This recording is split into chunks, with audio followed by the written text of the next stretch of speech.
देखो बच्चों, अपन स्टार्ट करते हैं द्विघात समीकरण। द्विघात समीकरण के मूल ज्ञात करो। अगर ये समीकरण द्विघात समीकरण है तो इसके क्या निकालने पड़ेंगे? मूल ज्ञात करने पड़ेंगे। मूल ज्ञात करने का तो आपको बहुत ही आसान तरीका है बेटा। आपको द्विघाती सूत्र पढ़ा होगा। क्या होता है द्विघाती सूत्र? द्विघाती सूत्र होता है बेटा बी स्क्वायर माइनस 4ac।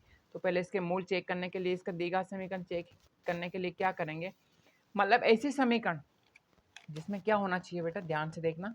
मतलब इस वाले इक्वेशन से इसको चेक करेंगे, B square minus 4ac upon is equal to 0। अगर ये 0 है तब भी द्विघाती समीकरण है, तो इसके मूल ज्ञात हो सकते हैं।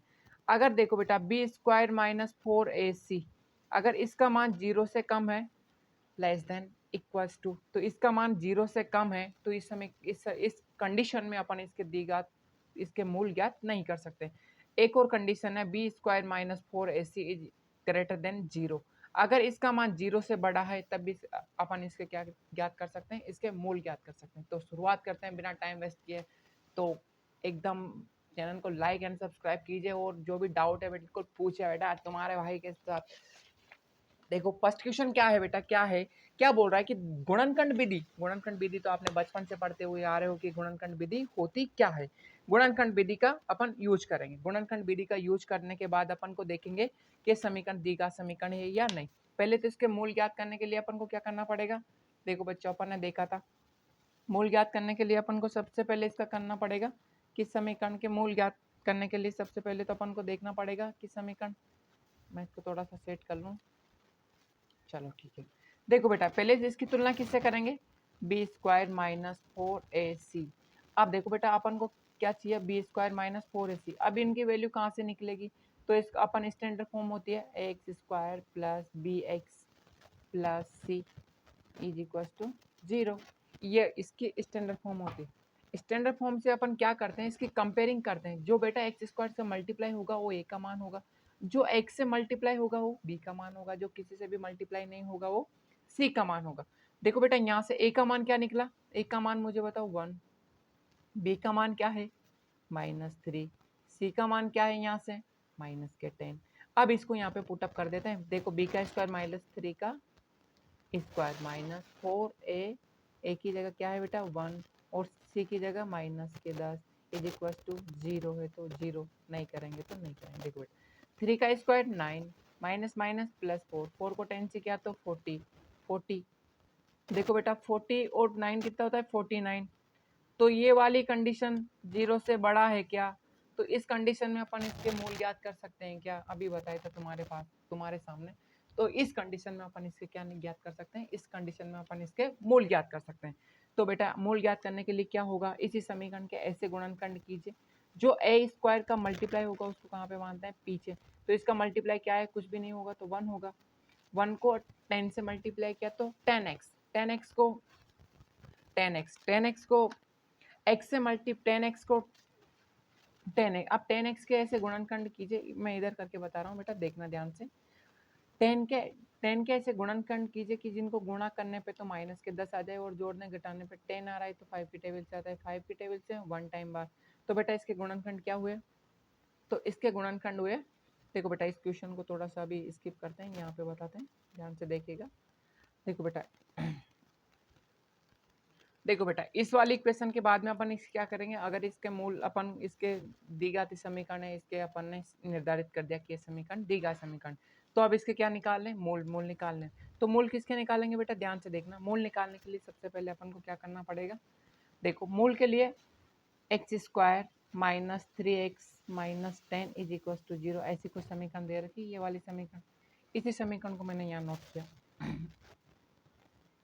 देखो बेटा 10 कैसे फैक्टर किया कि मल्टीप्लाई करने पे तो ऐसे दो नंबर लीजिए जिनका गुणा करने पे तो -10 आ जाए, और जोड़ने घटाने पे -3 आ जाए। देखो बेटा माइनस को 2 से -5 को -2 से मल्टीप्लाई किया तो -10। देखो और -5 और +2, 5 में से 2 माइनस किया तो -3, तो इसका मतलब ये इसके फैक्टर सही है। देखो बेटा यहाँ से क्या कॉमन आ रहा है, कुछ कॉमन नहीं आ रहा तो x कॉमन आ रहा है, तो यहाँ क्या बचा x -5। यहाँ कुछ कॉमन आ रहा है क्या बेटा, 2 कॉमन आ रहा है, तो यहाँ क्या बचा x। 10 की टेबल में 5 कितनी टाइम बार आता है, 2 टाइम। 2 की टेबल में 5 10 टाइम बार आता है, 10 5 टाइम बार आता है। देखो बेटा यहाँ से ये कॉमन आ रहा है, तो ब्रैकेट मैंने क्या लिया, कॉमन लिया। यहाँ से क्या बचा बेटा x बचा, यहाँ से क्या बचा 2 बचा, किसके बराबर कर देंगे 0 के बराबर कर देंगे। देखो बेटा फर्स्ट ब्रैकेट को भी 0 के बराबर करेंगे तो x माइनस 5 बराबर 0 और x प्लस 2 बराबर में 0।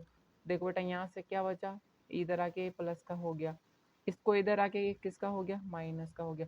आप बताओ बेटा यहाँ कोई डाउट है क्या तुम्हें, इस क्वेश्चन को लेकर कोई डाउट है क्या? देखो बेटा ये क्वेश्चन यही था, इसका प्रकृति अपन ने देख ली कि समीकरण द्विघात समीकरण है या नहीं। सेम ऐसे कैसे करते जाएंगे, तो इसी के साथ अपन नेक्स्ट क्वेश्चन में बढ़ते हैं बेटा। नेक्स्ट क्वेश्चन क्या है, देखो ध्यान से। देखो बेटा क्या करना पड़ेगा अपन को, इसके मूल ज्ञात करने पड़ेंगे। यहाँ से a का मान क्या होगा, कंपेयरिंग किया तो 2, b का मान क्या होगा, b का मान यहाँ से 1 होगा, c का मान क्या होगा माइनस के 6। इसकी तुलना करेंगे, मतलब इसका फॉर्मूले में पुटअप करेंगे 4ac इज इक्वल टू 0। देखो बेटा a का मान तो 1 का स्क्वायर, माइनस है तो माइनस 4 इंटू a की जगह 2, b की जगह c की जगह माइनस के 6। देखो बेटा क्या होता है माइनस माइनस प्लस, तो 1 प्लस 8 8 छंग 48 इज इक्वल टू, ये हुआ बेटा 8 8 छंग 48, 48 और एक गुणनचास। अब बताओ बेटा ये गुणनचास 0 से बड़ा है क्या, इसको मैं ऐसे लिख सकता हूँ क्या 0 से बड़ा है क्या, हाँ। तो ये समीकरण द्विघात समीकरण है, तो इसके भी वही गुणनखंड करेंगे। अब गुणनखंड करेंगे तो देखो बेटा क्या होगा, ध्यान से देखो, इसी समीकरण को उठाया मैंने, ध्यान से देखो 2x square plus X minus 6 is equal to 0। अब देखो बेटा ये जो आगे गुणांक रहता है इसको कहाँ पे मानते हैं, पीछे मानते हैं। 2 को 6 से मल्टीप्लाई किया तो 12। अब 12 कैसे गुणनखंड कीजिए कि जिनको गुणा करने पे तो 12 आ जाए, ऐसे दो नंबर लो जिनको जोड़ने घटाने पे 1x आ जाए। तो 4 को 3 से किया तो 12 आता है, और 4 में से 3 माइनस किया तो 1 बचा, तो इसका मतलब इसके फैक्टर हो गए। तो देखो बेटा क्या किया, लिखते नहीं है बस मानते हैं कि पीछे 12 है। तो क्या हुआ बेटा 4x square, 4x minus 3x minus 6 is equal to 0। देखो बेटा यहाँ क्या कॉमन आ रहा है, 2 कॉमन आ रहा है, तो यहाँ से क्या बचा x प्लस 2, यहाँ से क्या कॉमन आ रहा है माइनस के 3 कॉमन आ रहा है, तो x प्लस के 2, दोनों ब्रैकेट कॉमन आ रहे हैं तो दोनों ब्रैकेट कॉमन लिया, x माइनस 3 और x plus 2 is equal to 0। देखो बेटा यहाँ से इसको 0 के बराबर किया तो ये तो हुआ 3, और इसको 0 के बराबर किया तो ये हुआ माइनस के 2। अब बताओ बेटा यहाँ तो पॉजिटिव वाले ले लें तो इसके दो मूल ज्ञात हो गए क्या, अपन को ये क्वेश्चन कंप्लीट हो गया। कोई डाउट है तो बेटा पूछो, कहीं डाउट आ रहा हो इस चीज़ को लेकर तो पूछो। इसके बाद अपन बढ़ते हैं बेटा नेक्स्ट क्वेश्चन पे। नेक्स्ट क्वेश्चन क्या है, देखो बेटा नेक्स्ट क्वेश्चन पे अपन बढ़ते हैं। इसके बाद ये रहा इसका नेक्स्ट क्वेश्चन। अब इसके वही गुणनखंड करने, देखो बेटा जो आगे गुणांक रहता है उसको पीछे मानते हैं, पहले इसकी प्रकृति देखते हैं कि प्रकृति सही है या गलत है। तो यहाँ से a का मान क्या निकला बेटा, यहाँ रूट के 2 जो एक्स स्क्वायर से गुणा होगा, b का मान क्या निकला 7, और c का मान क्या निकला 5 रूट के 2। अब देखो बेटा यहाँ पे फॉर्मूला होता है B square minus 4ac is equal to 0। अगर 0 के इक्वल नहीं करना चाहते हो तभी कोई बात नहीं। देखो b का मान 7 का स्क्वायर गुणन 4, माइनस है तो माइनस 4 इंटू, देखो बेटा a का मान रूट के 2 इंटू 5 इंटू रूट के 2। देखो 2 से रूट कैंसिल हुआ तो 2, 2 को 5 से किया तो 10, 10 को 4 से किया तो 40, तो 49 में से 40 माइनस किया तो बेटा कितना हुआ 9 बचा। अब देखो बेटा 9 0 से बड़ा है क्या, ग्रेटर देन 0 है क्या, तो ये इसके मूल, ये द्विघात समीकरण है, द्विघात समीकरण है तो इसका क्या करेंगे, इसके मूल निकालेंगे। अब मूल निकालने के लिए तो आपको पता है इसे कि मूल कैसे निकालते हैं। देखो बेटा मूल निकालने के लिए क्या किया, इसी समीकरण के गुणनखंड करें। अब देखो ध्यान से इसके मूल निकालेंगे, समीकरण लिया यहाँ से रूट का 2x square plus 7x plus 5 root के 2। अब देखो बेटा मैंने यही सिखाया था, जो आगे रहता है उसको कहाँ पे मानते हैं, पीछे मानते हैं। देखो बेटा रूट के 2 को रूट के 2 से किया तो 2, 2 को 5 से किया तो 10। अब 10 कैसे गुणनखंड करो कि जिनको गुणा करने पे तो 10 आ जाए, तो 5 को 2 से किया तो 10, और 5 में 2 ऐड किया तो 7, तो इसका मतलब सही है इसके गुणनखंड। तो देखो बेटा क्या हो गए, लिखते नहीं है, 2x square plus 2x plus 5x plus 5 root 2 is equal to 0। देखो बेटा यहाँ से क्या कॉमन आ रहा है, एक तो रूट के 2 कॉमन आ रहा है, एक x आ रहा है। देखो बेटा ये तो आधी पावर है, ये एक पावर है, तो आधी में से एक तो जाता है, तो यहाँ एक पावर बची, प्लस यहाँ आधी पावर बची तो ये आधी लिखा। देखो बेटा यहाँ क्या आ रहा है 5 कॉमन आ रहा है, तो यहाँ से क्या बचा x प्लस का रूट के 2। ये बताओ ये समझ में किसी को नहीं आया है क्या, किसको? देखो बेटा क्या है x प्लस रूट के 2 तो अपनी जगह पर है, और यहाँ से क्या बचा, और यहाँ से ये बचा, तो रूट के 2x plus 5 is equal to 0। तो देखो बेटा यहाँ से क्या है, इसको भी 0 के बराबर कर देंगे, तो x प्लस रूट के 2 बराबर में 0, और ये रूट का 2x plus 5 is equal to 0।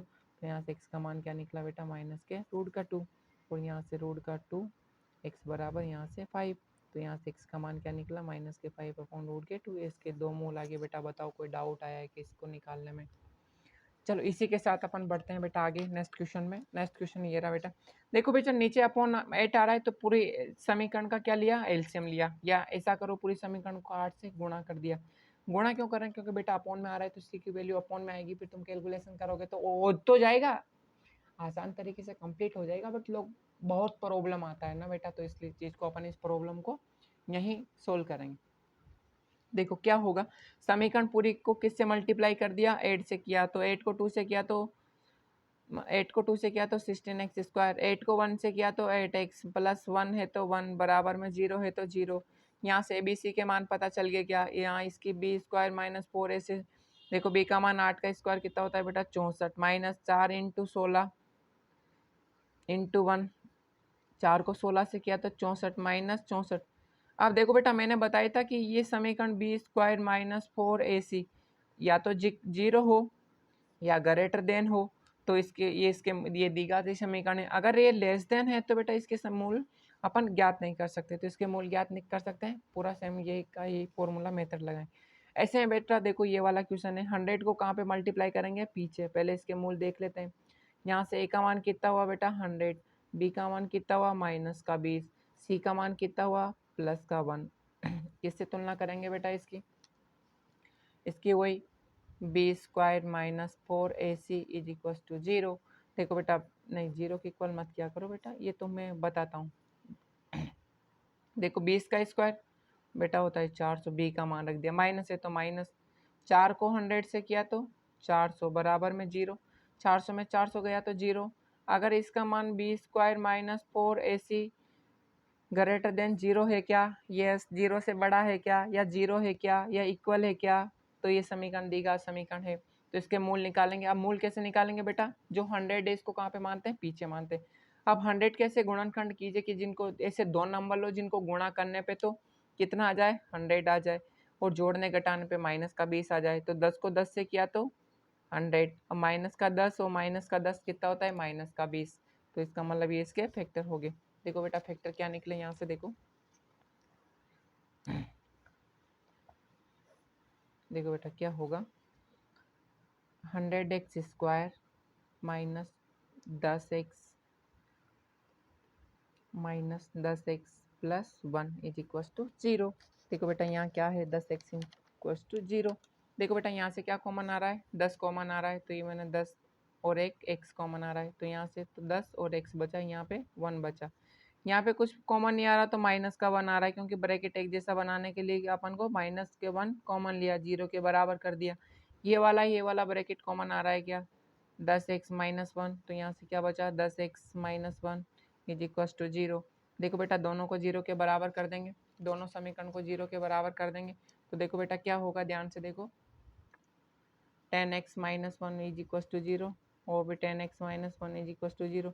देखो 10 अपनी जगह पर, ये इधर आके प्लस का हो जाएगा, साइन चेंज हो जाता है बेटा, x का मान तो 1/10 यहाँ से, तो यहाँ पर भी x का मान क्या निकला 1/10। अब बताओ बेटा कोई प्रॉब्लम है क्या, सेम इसी का नेक्स्ट क्वेश्चन। देखो बेटा सेकंड क्वेश्चन क्या है कि दी गई उदाहरण नंबर सेकंड क्वेश्चन है, उसी का उदाहरण फर्स्ट में दी गई समस्याओं को हल करके इसका सॉल्यूशन लिखे। तो बेटा फर्स्ट क्वेश्चन है X square minus 45 X plus 326 is equal to 0। देखो बेटा यहाँ से इसका अपन के इसके क्या निकालना है, डायरेक्ट समीकरण को हल करना है। तो समीकरण को हल करने का एक और फॉर्मूला होता है बेटा, दी गई सूत्र माइनस का b प्लस माइनस रूट में ध्यान रखना बेटा बी स्क्वायर माइनस 4ac। अगर या तो अपन मूल वाले प्रकृति से निकालो तो वैसे भी आप निकाल सकते हो, अगर इस वाले मेथड से निकालना चाहते हो तो ऐसे भी आप निकाल सकते हो। तो एक ही क्वेश्चन के बेटा दो मेथड्स होते हैं। अब देखो बेटा मैंने बताया था जो एक्स स्क्वायर से गुणांक होगा वो किसकी वैल्यू होगी, ए की वैल्यू होगी, और बी की वैल्यू क्या होगी माइनस के 45, और सी की वैल्यू क्या होगी 326। बेटा ये सब वैल्यू उठाकर यहाँ पर रखेंगे तो अपन को x के दो मान मिल जाएंगे, एक बार तो प्लस में एक बार माइनस में, तो उसी समीकरण को सोल्व कर लेंगे। इसके बाद में सेकंड वाला क्वेश्चन होगा, या तो इस मेथड से कर लो बेटा, या इस मेथड से नहीं करना चाहते हो तो ध्यान रखो, या तो इस मेथड से कर लो, या इस मेथड से नहीं करना चाह रहे हो तो किससे करोगे, मूलों वाले से कर लो। तो बेटा 750 कैसे गुणनखंड करो कि जिनको गुणा करने पे तो 750 आ जाए और जोड़ने घटाने पे 55x आ जाए। तो देखो बेटा एक्स स्क्वायर माइनस का 30x माइनस का 25x, तो माइनस माइनस तो प्लस होता है, लेकिन प्लस माइनस को माइनस से मल्टीप्लाई किया तो प्लस का साइन होगा। देखो बेटा यहाँ क्या कॉमन आ रहा है, x कॉमन आ रहा है, तो यहाँ क्या बचा है x माइनस 30। यहाँ क्या कॉमन आ रहा है 25 कॉमन आ रहा है, तो यहाँ क्या बचा x minus 30 is equal to 0। देखो बेटा दोनों ब्रैकेट कॉमन आ रहा है तो x माइनस 30 यहाँ पे लिखा, यहाँ पे x माइनस का 25 बचा इज इक्व टू 0 कर देंगे, दोनों ब्रैकेट को 0 के बराबर कर देंगे, x माइनस 30 बराबर 0 और x plus 25 is equal to 0। तो यहाँ से x का मान कितना निकला बेटा 30 निकला। यहाँ से बताओ x बराबर कितना 25, तो इसके दो मूल ज्ञात हो गए। तो बेटा बताओ यहाँ से कोई प्रॉब्लम है क्या। सेम ऐसे क्वेश्चन है, नेक्स्ट क्वेश्चन पे बढ़ते हैं बेटा। देखो सेकंड थर्ड वाला एक्सरसाइज 4.2 का से थर्ड वाला क्वेश्चन से देखो बेटा क्या है दो संख्या ज्ञात करनी, अपन को दो संख्या ज्ञात करनी जिनका योग कितना दे रखा है अपन ने 27 दे रखा है। तो बेटा ना तो मुझे पहली संख्या पता ना अपन को दूसरी संख्या पता। तो देखो बेटा अपन थोड़ा सा बेसिक जानकारी देखो बेटा, देखो ना तो मुझे पहली संख्या पता ना दूसरी संख्या पता। तो मैंने पहली संख्या देखो बेटा ये दो संख्याओं का योग, मान लो कि पहली और दूसरी संख्याओं का योग कितना है 27 है, उसने 27 दे रखा था 27 लिखा। अब बताओ देखो बेटा पहली संख्या और दूसरी संख्याओं का योग उसने दे रखा है तो अपन ने वो का हो लिख। तो पहली संख्या में x मान लूँ क्या तो दूसरी ऑटोमेटिक निकल जाएगी, तो ये दूसरी अपनी जगह पर, तो ये कितना 27, यहाँ से दूसरी निकालूंगा तो क्या होगा बेटा 27 माइनस एक्स हो जाएगा। अब देखो या तो ऐसे समझ लो कि दो दोस्तों के पास 27 रुपए हैं, दोनों के पास ये कंफर्म हो गया कि दोनों के पास मिलाकर कितने पैसे हैं 27, ये तो कंफर्म हो गया कि दोनों के पास मिलाकर 27 रुपए हैं। बट ये पता नहीं कि इसके पास कितने हैं और इसके पास कितने हैं। मान लो मैं इसके पास 20 मान लूँ तो इसके पास 7 हो गए, मैं इसके पास 7 मान इसके पास 20 मान लूँ तो इसके पास 7 हो गए। तो ये कंफर्म नहीं पता चल रहा कि दोनों के पास 27 रुपए है, ये तो पता है लेकिन ये पता नहीं कि दोनों के पास मिला कि एक के पास कितना है और एक के पास कितना है। तो माना कि पहला एक्स हो गया। तो बेटा अपन को ये बात अगर समझ में आ गई तो पूरा क्वेश्चन आपको हाई होप पूरा कंप्लीट हो गया होगा। देखो बेटा नेक्स्ट क्वेश्चन क्या होगा,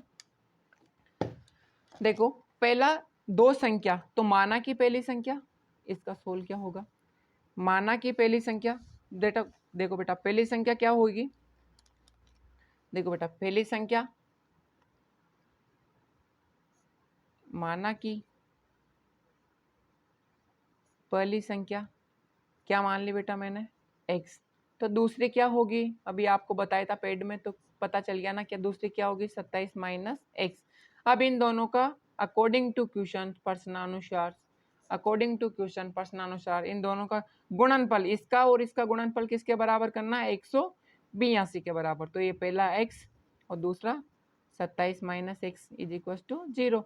देखो बेटा x को 27 से किया तो 27x माइनस एक्स स्क्वायर, इसका गुणनफल 182 दे रखा है तो 182 बराबर में 182। इन सबको मैं उठा के लेफ्ट हैंड साइड को राइट हैंड साइड की तरफ लाऊंगा तो बेटा साइन चेंज हो जाता है। ये माइनस का है तो किसका हो जाएगा इधर आके प्लस का, ये प्लस का है तो इधर आके किसका हो जाएगा माइनस का, और ये तो अपनी जगह पर है ही सही। अब बेटा 182 कैसे गुणनखंड कीजिए कि जिनको गुणा मतलब ऐसे दो नंबर लो कि जिनका मल्टीप्लाई करने पे तो 182 आ जाए और जोड़ने घटाने पे माइनस के 27 आ जाए। देखो बेटा 13 को 13 इंटू 14 माइनस के 13 माइनस के 14 तो माइनस के 27 हुआ, और माइनस को माइनस से मल्टीप्लाई किया तो प्लस का साइन आ रहा है, 14 को 13 से मल्टीप्लाई किया तो 182 आ रहा है। तो आई होप ये आपको समझ गए होंगे। बेटा गुणनखंड विधि है जो आपने बचपन में बहुत पढ़ा होगा, हर बार इसको बता नहीं सकता। अगर फिर भी आपको डाउट है तो आप बेटा कमेंट सेक्शन में कमेंट कीजिए और बताइए, तो मैं इसको फिर से बता दूंगा कि कैसे इसके गुणनखंड करते हैं। तो देखो बेटा क्या होगा x square minus 14x minus के 13x प्लस का 182। देखो बेटा यहाँ से क्या कॉमन आ रहा है, देखो x यहाँ पर भी है x यहाँ पर भी, तो x में तो इसमें x का भाग दिया तो यहाँ पर कितना 14। यहाँ क्या कॉमन आ रहा है 13 का 13 कॉमन आ रहा है वो भी माइनस का, क्योंकि बेटा यहाँ पे माइनस बनाना पड़ेगा तो ये माइनस के 14। हाँ बताओ बेटा दोनों ब्रैकेट कॉमन आ रहे हैं क्या, तो ये मैंने दोनों ब्रैकेट कॉमन लिया तो यहाँ से क्या बचा दोनों को 0 के बराबर कर दूं क्या? 0 के बराबर कर दिया, तो इधर प्लस का इधर आके माइनस का इधर आके हो गया प्लस का। आप बताओ बेटा कोई प्रॉब्लम है क्या इस चीज को लेकर? आपको कहीं डाउट आया हो तो कोई पूछो। देखो बेटा इसके बाद अपन आते हैं नेक्स्ट क्वेश्चन पे। फोर्थ वाला क्वेश्चन है, क्या पूछा? दो क्रमागत धनात्मक पूर्णांक ज्ञात कीजिए जिनके वर्गों का योग कितना है? 365। अब देखो बेटा धनात्मक पूर्णांक क्या होगा? धनात्मक पूर्णांक, देखो बेटा धनात्मक का मतलब या तो धनात्मक का मतलब तो प्लस का साइन आएगा, और पूर्णांक उसके कोई दो नंबर होंगे जिनका धना मतलब बढ़ता हुआ कोई दो पूर्णांक लेंगे। अब देखो बेटा क्या होगा, धनात्मक का मतलब ना तो अपन को पहला पूर्णांक पता, तो मैंने पहला क्या मान लिया, दूसरा। देखो बेटा जैसे सीरियल नंबर को धनात्मक पूर्णांक बोलते हैं, जैसे 1 2 3 बढ़ता हुआ जा रहा है, कितना बढ़ रहा है? सब में एक एक बढ़ता हुआ जा रहा है। तो मान लो बेटा मैं प्लस पहले को x मान लो, तो दूसरा क्या होगा? x प्लस का 1। इन दोनों का गुणनफल किसके बराबर है? 365 के बराबर है। तो ये अपना कंप्लीट हो गया होगा। देखो बेटा थर्ड वाला क्वेश्चन क्या है, फोर्थ वाला क्वेश्चन, दो क्रमागत धनात्मक पूर्णांक ज्ञात कीजिए जिनके वर्गों का योग इतना इतना दे रखा है। देखो बेटा कितना होगा, ध्यान से देखो। तो माना कि पहला धनात्मक पूर्णांक क्या होगा? माना कि पहला धनात्मक पूर्णांक x मानते, तो माना कि पहला धनात्मक पूर्णांक क्या हो जाएगा बेटा? इसका x हो जाए। तो सॉल्यूशन में क्या लिखेंगे बेटा? माना कि पहला धनात्मक पूर्णांक,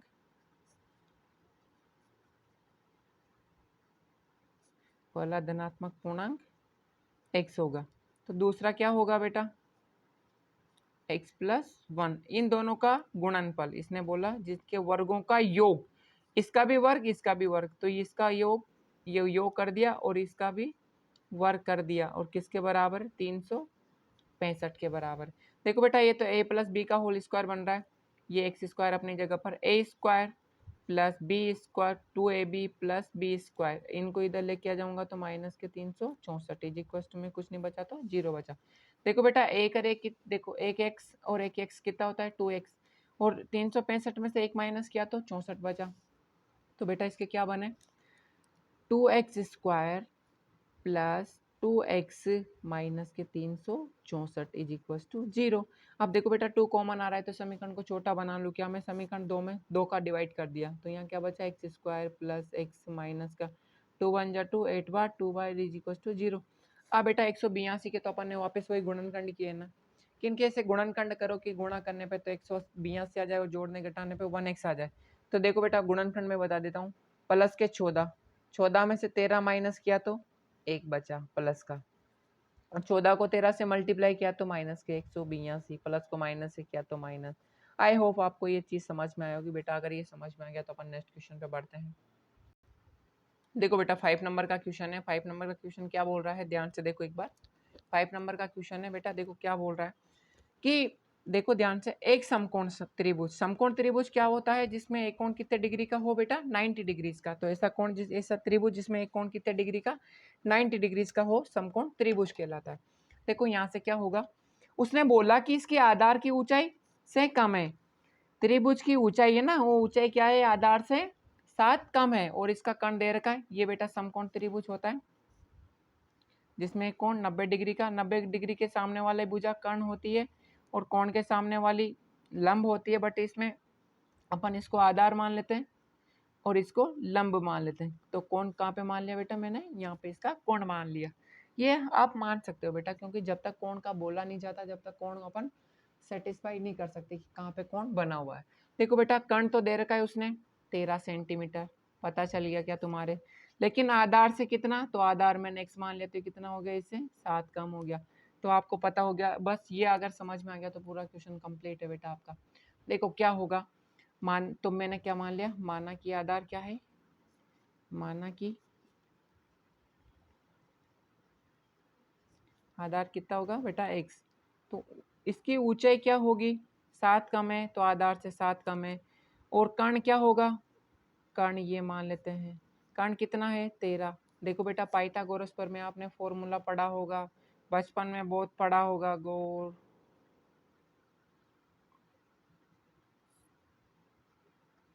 बचपन में बहुत पढ़ा होगा बेटा। देखो क्या होगा, क्या होता है, कर्ण स्क्वायर इज इक्वल टू आधार स्क्वायर प्लस लंब स्क्वायर।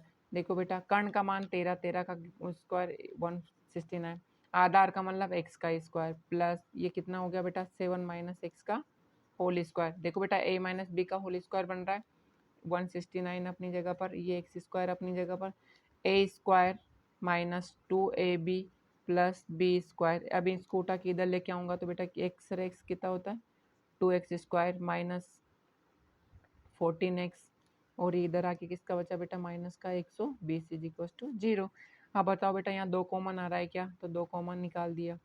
अब इसका ऐसे गुणन करो कि गुणा करने पे तो 60 आ जाए और जोड़ने घटाने पे 7x आ जाए। तो देखो बेटा एक्स स्क्वायर माइनस के 12x प्लस के 5 माइनस का 60 बराबर में 0। 5 12 60 या 12 5 जा 60। 12 को 5 से मल्टीप्लाई किया तो बेटा 60 और 12 में से 5 माइनस किया तो माइनस का 7x। माइनस का क्यों बचा, क्यों बिग नंबर माइनस के हैं। यहाँ से क्या कॉमन आ रहा है x निकाल दिया तो यहाँ से क्या बचा x माइनस के 12। यहाँ से क्या कॉमन आ रहा है 5 कॉमन आ रहा है तो यहाँ से क्या बचा x माइनस के 12 इज इक्वल टू 0। दोनों ब्रैकेट कॉमन आ रहे हैं तो x माइनस 12 और ये हो गया x प्लस 5। आप देखो बेटा ये माइनस का इधर आगे प्लस का हो गया, ये माइनस प्लस का इधर आके माइनस का, तो 12 इसमें होगा। तो यहाँ आधार कितना होगा बेटा इसका 12 हो गया, आधार इसका 12 हो गया। 7 कम किया तो ये इसका 5 हो गया। अब बताओ बेटा ये इसको कोई प्रॉब्लम है क्या इसको समझने में। देखो बेटा नेक्स्ट क्वेश्चन पे आते। देखो बेटा नेक्स्ट क्वेश्चन है, बहुत ही अच्छा क्वेश्चन है। देखो एक कुटीर उद्योग में एक दिन में कुछ बर्तनों का निर्माण करता है। कोई कुटीर उद्योग कोई फैक्ट्री वगैरह है जहाँ पे क्या बनते हैं बेटा बर्तन बनते हैं।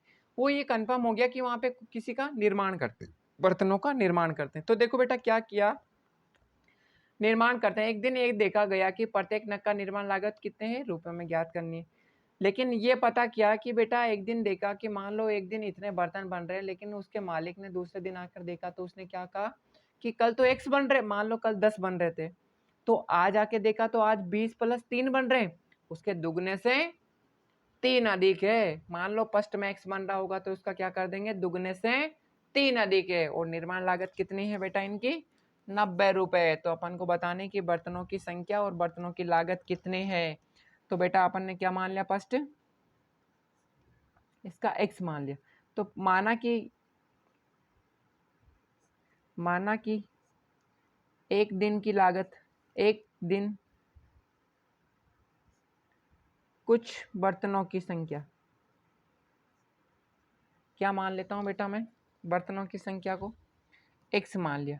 तो दूसरे दिन देखा तो क्या हुआ, दूसरे दिन देखा तो इसके दुगने से कितना 3 अधिक है, इसके दुगने से 3 अधिक है, दुगने से 3 अधिक है। अब इन दोनों का गुणनफल कितना है बेटा 90। तो इनका गुणनफल प्रश्नानुसार या अकॉर्डिंग टू क्वेश्चंस देखो बेटा x और ये क्या होगा 2x plus 3 is equal to 0। 2x को x से किया तो 2x स्क्वायर, ये हुआ 3x 90 है तो इसको इधर लेके आऊंगा तो 90।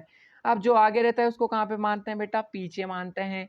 क्या होता है क्यों करते हैं, क्योंकि बेटा सिंपल इक्वेशन बनाने के लिए अपन इसको पीछे मल्टीप्लाई मानते हैं। पीछे इसलिए मल्टीप्लाई मानते हैं क्योंकि बेटा कि इसका फैक्टर आसानी से हो जाए। या द्विघाती सूत्र लगा दो B square minus 4ac upon 2 है, या तो ऐसे कर लो या मूल निकाल के एक्स वाई के मान निकाल लो अपन को, क्योंकि एक्स का मान पता चल जाएगा तो पता चल जाएगा ना कि फर्स्ट दिन में कितने बन रहे थे दूसरे दिन में कितने बन रहे। तो देखो बेटा 2 को 90 से किया तो 180। अब 180 कैसे गुणनखंड करो कि जिनको गुणा करने पे तो 180 आ जाए, जिनको मल्टीप्लाई करने पे तो 180 आ जाए और जोड़ने घटाने पे 3x आ जाए। तो 15 को 12 से गुणा किया तो 180 और 15 में से 12 माइनस किया तो 3x।